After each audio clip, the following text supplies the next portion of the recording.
väike improvisatsiooniharjutus. Ja praegu pakkusin sulle välja sellise järgnevuse, mis on G-mollis. Laies seadus võid mängida akorde.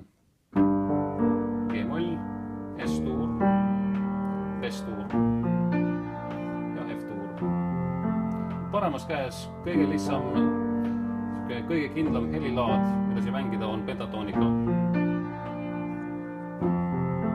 Pentatoonika koosneb 5 noodist.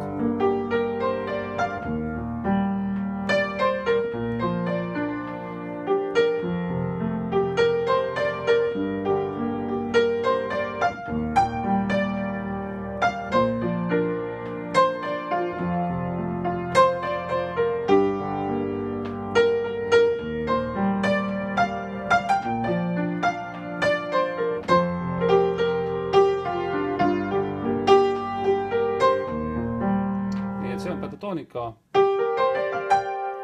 See on tegelikult nagu G-moll, millest on jäetud välja 2. ja 6. aste. Aga tegelikult on sul ka neid võimalik kasutada.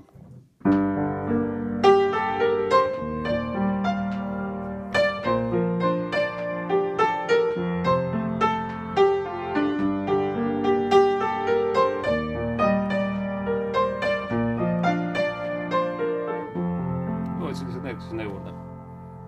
Jah, et need on turvalised noodid kõik ja kui sa võtad need noodid juurde, siis lihtsalt kuulad, kuhu mingisugune noot tahab edasi liikuda.